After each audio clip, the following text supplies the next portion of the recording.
मैंने बोला था ना पहले भी कि ये होगा, हमारा जितना भी खाना पीना है ना, ये गायब होगा ऐसे, और हमें पता भी नहीं चलेगा कि कहाँ चला गया। देखिए ना, वही बात आती है पुरानी बात कि भाई ज़ख़ीरा अंदोज़ी करो। ज़ख़ीरा अंदोज़ी का मतलब ये था कि भाई जंग होने वाली है, अपने खाने पीने की चीज़ें समेट लो, छुपा लो, बढ़ा लो। लोग बेसमेंट बनाते थे, अभी भी अगर आप देखें ना वर्ल्ड वॉर 2 में जो बेसमेंट बनती थी, वो सिर्फ ये नहीं कि तुम बम से बच के रहो, उसमें सबसे पहले एक शेल्फ बनाए जाते थे कि वो फूड जो लॉन्ग लास्ट या शेल्फ लाइफ लॉन्ग है उसको वहाँ पे रखते थे, बिस्किट्स एवरीथिंग। आप ये भी छोड़ें, ये देखिए जब आर्मी वाले जाते हैं जंग पे, तो ये नहीं कि वो 1-2 दिन का खाना लेके जाते हैं, वो महीनों और सालों का खाना अपने पॉकेट में रखते हैं, जिसमें चॉकलेट्स और बिस्किट्स होते हैं जो कि सालों तक एक्सपायर नहीं होते हैं। तो ये जो सिस्टम है ना, इसके पीछे सारा जो लोग लगे हुए हैं ना, ये लोग बोल रहे कि नहीं नहीं यार पेट्रोल महंगा हो गया, और यार जंग होने वाली है, ये चीज़ें पैसों के लिए प्रॉब्लम आएगी। आपके पास करोड़ों के पैसे होंगे ना, उसका यूज़ नहीं होगा। ये मैं कितनी बार भी बोल चुका हूँ कि ये बड़ी सिंपल लॉजिक है। फॉर एग्ज़ाम्पल, मेरे पास 1 मिलियन पैसा है, ठीक है, और वो 1 मिलियन पैसा मेरे पास खाने के लिए कुछ नहीं है। एक आदमी है मेरे सामने जिसके पास 2 आलू है, सिर्फ 2 आलू है, अपनी ज़मीन पे उगाया उसने, उसने खुद ही बीज निकाला। मैं उसके पास गया, मैंने कहा आप मुझे 1 आलू दे दें, मेरे से 1 मिलियन रुपीज़ ले लें। अब उसके लिए तो ये कुछ नहीं है, लेकिन मेरे लिए इस आलू की वैल्यू इतनी ज़्यादा है कि अगर मेरे पास और भी पैसे होते तो मैं उसको बोलता कि ये भी ले लो, क्योंकि मुझे भूख लगी है, मेरे पास कुछ नहीं है, मुझे ये 1 आलू दे दो। वो बोलेगा आई एम सॉरी। हालांकि उसके पास चॉइस भी है, उसके पास 2 आलू है, 1 आलू दे सकता है, वो पैसे ले सकता है, लेकिन उसको पता है कि पैसों की वर्थ ज़ीरो है, पैसों की वर्थ ज़ीरो है। और ये वही चीज़ है जो अभी हम लोगों को समझ नहीं आ रही। मैं जो बार बार फूड के बारे में बोल रहा हूँ कि खाने पे फोकस करें, अपना बिजनेस एक ऐसी जगह में लगाएं जहाँ फूड की इंडस्ट्री आपके साथ कनेक्टेड हो। मतलब वो आप नेचुरल भी कर सकते हैं। नेचुरल में फॉर एग्जांपल आपके पास मुर्गियाँ हैं, भैंस हैं, गायें हैं, खेती बाड़ी है जिसमें आलू, टमाटर, प्याज, चावल, जस्ट यू नेम इट, आप लोगों को पता है लिस्ट क्या है। लेकिन मेरा मतलब सिर्फ ये है कि भाई उस चीज़ में जब आप जाएंगे फूड इंडस्ट्री में, तो आप पैसे क्या बोलते हैं, पूरी दुनिया को आप कंट्रोल कर सकते हैं एक छोटा सा रोल अपना ला के। क्योंकि ये मैंने देखा, मैंने सिर्फ मुर्गियाँ रखी ना, मैं बोला मैं सिर्फ 2 मुर्गियाँ ले ली, 2 मुर्गी, उसका इतना इफेक्ट है ना कि वो ना सिर्फ मुझे सेव कर रहा है, लाइक फॉर एग्जाम्पल वो मुझे अंडे दे रहा है, वो अंडे मैं खा सकता हूँ आराम से, और मैं इन लोगों को भी मतलब काट सकता हूँ, अपनी मुर्गी खा सकता हूँ, लेकिन that is a different story, अभी मुझे नहीं चाहिए। मैं उस अंडों से बच्चे निकाल रहा हूँ, चूज़े निकाल रहा हूँ, चूज़े बड़े होंगे, उससे डायरेक्ट मेरी सेल्स होगी। और not only that, these are not broilers, वो नेटिव चिकन है जिनकी ज़िंदगी लंबी चलेगी और लंबे अरसे तक ये लोग मुझे खाना देंगे। मैं क्या देता हूँ इन लोगों को खाने में, सुबह थोड़ा सा देता हूँ, बाकी उसको बाहर छोड़ देता हूँ, वो पिकिंग करते हैं, खुद ही उठा लेते हैं खाना, अपने लिए खुद ही ढूंढ लेते हैं। उसके अभी चूज़े आए हैं तकरीबन 5, खैर 8 थे लेकिन मर गए।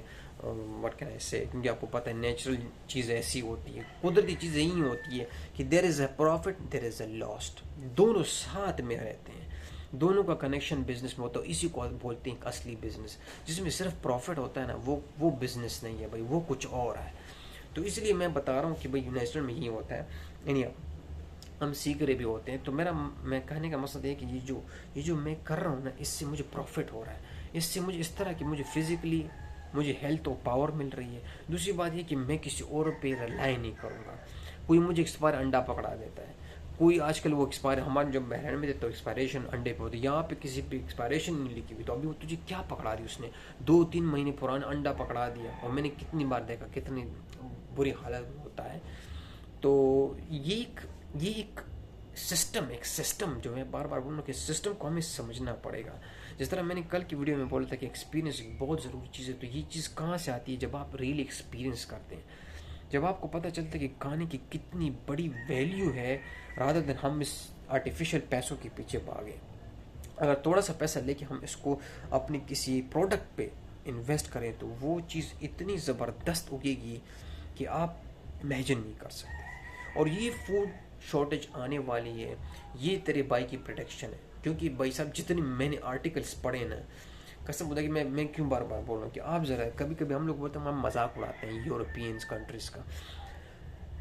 60 to 70% यूथ, यंगस्टर्स, यूरोपियन लड़का और लड़कियां, they are ready to go in a farming. क्यों वो लोग फार्मिंग में क्यों जा रहे हैं मेरी जान? सबसे मेन रीज़न उसको पता चलेगा कि ये जितने कामयाबी जो हमें मिल रहे हैं आर्टिफिशियल, यूजलेस, बीमारी, कैंसर का सबसे बड़ा, हम उधर खुद उगाएंगे, खुद पैसे कमाएंगे, हमारी कदर भी होगी, हम खुद अपने बिजनेसमैन होंगे, हम खुद अपने ऑनर्स होंगे। And not only this one, Europe में जितने लोगों के पुराने फार्म्स थे उन लोगों को बोला कि आप सोशल मीडिया पे आएँ और सोशल मीडिया पे एक्सपीरियंस शेयर करें, आप लोगों को इनकम भी डबल आएगी and you will also what make awareness, bring awareness in a community. मैं ऐसे ऐसे लोगों को जानता हूँ और ऐसे ऐसे लोगों को मैं फॉलो करता हूँ कि अगर हम उस तरफ नहीं जाएंगे तो हमारा इतना बुरा हाल होगा कि आपके पास कितने जंगी जहाज़ और बंदूकें क्यों ना हो, एंड में रोना है। और ऐसे रोना है हम लोगों ने कि हम लोग को समझ नहीं आ रही है। मैं फिर से बोल रहा हूँ, हिस्ट्री रिपीट इटसेल्फ। पहले क्या था कि हमारा सबसे पावरफुल चीज़ जो थी ना वो खाने पे होल था। ये बिल गेट्स और ये लोग अभी प्लांट से क्यों मीट बना रहे हैं? वाई? उसको पता है कि ये इंडस्ट्री बड़ी ख़तरनाक है, इस इंडस्ट्री को अगर मैंने पकड़ लिया तो मैं पूरी दुनिया पर राज कर सकता हूँ। तो वो सबसे पहले हिट करेगा खाने पीने इंडस्ट्री को। ये सब लोग, इनको जितनी नस्लें को देखें, बड़ी बड़ी कंपनियां जो कानों पे, आपके कानों पे जो इन लोगों ने इतना बड़ा हल्ला बोला हुआ, इन लोगों ने जो दूध को पकड़ लिया, ये भी फूड प्रोडक्ट्स है ना। ये क्या है? ये फूड प्रोडक्ट्स हैं, इसको इन लोगों ने पकड़ लिया एज अ कंपनी, एज इनको एज अ बिजनेस टारगेट करने से पहले उन लोगों को पता है कि ये चीज़ अगर मेरे हाथ में आ गई तो गवर्नमेंट भी मेरे हाथ में आ जाएगी, लोग भी मेरे हाथ में आ जाएंगे।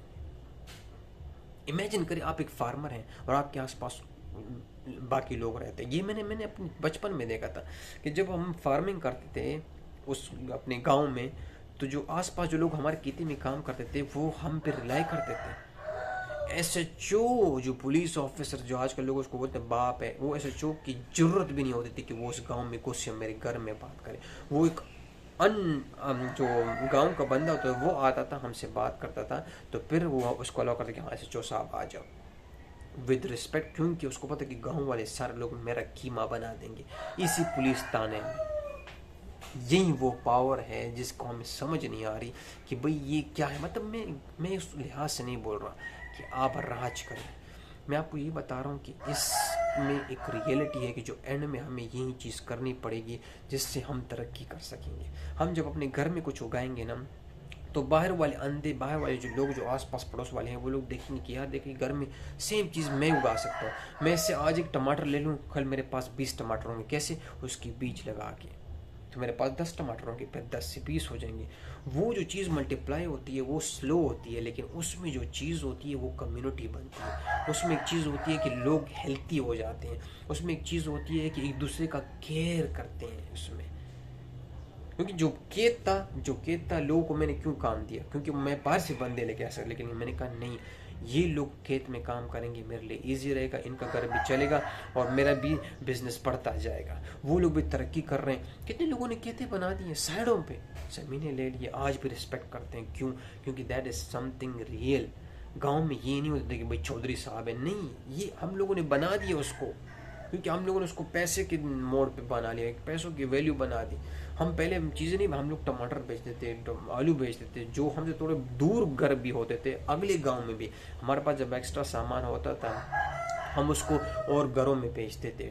टमाटर, प्याज और आलू मुझे आज भी याद है, दैट इज़ समथिंग हमारे दुकानों में ऑलमोस्ट फ्री मिलती थी। चिली आपको फ्री डालते थे। सब्जी, जो लोग मेरे ख्याल में 90s के हैं वो ये बिलीव करेंगे कि धनिया और मिर्ची ये हम फ्री में देते थे।